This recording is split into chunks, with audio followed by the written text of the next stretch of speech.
Hello po, hello. Kumusta po kayong lahat? Maraming sorry po, masyado po kasi ako nag-enjoy sa aking pagbabakasyon po, sa aking pong pag-a-adventure Vietnam tour. Napabayaan ko po tuloy ang pag-share sa inyo ng knowledge. Pero, alam niyo po ba, mag-share po ako ng mga naging karanasan ko doon.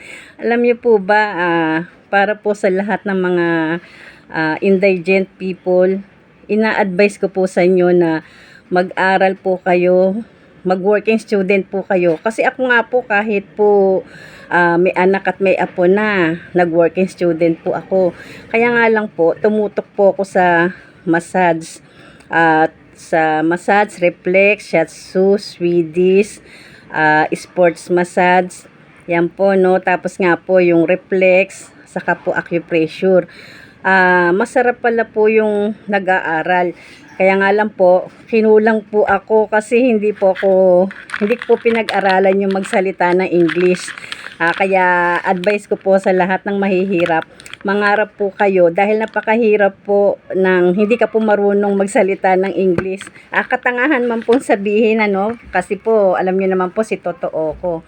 Napakahirap po ng dinanas ko kasi nga po kailangan ko pong mag-interview ng ibang lahi para po ma-share ko nga sa inyo ang mga kaganapan ko po sa aking pag-a-adventure.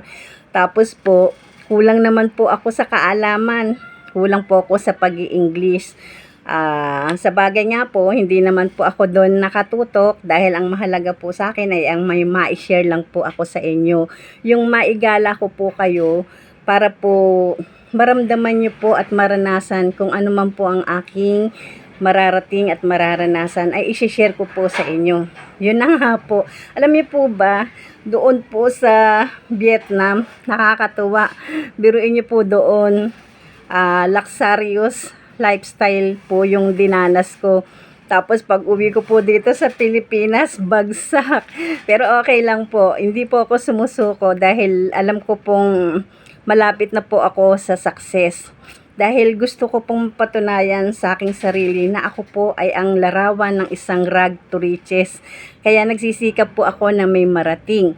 At yun na nga po, no, napakaganda po ng naging lifestyle ko sa sorry po, sa Vietnam. Talaga naman pong napakalaking pasasalamat ko po sa mga taong sumusuporta at tumutulong po sa akin.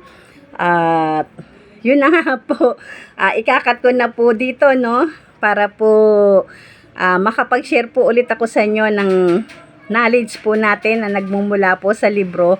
Sabay-sabay po nating aralin muli. Ngayon pong nasa Pilipinas na ako, muli po tayong mag-aral. Marami pa po akong ma-share sa inyo at marami pa po tayong mapupuntahan. Igagala ko po kayo lagi. Let's go po tayo. At pero ngayon naman po ay let's self-study po tayo. Paano po? Bye-bye!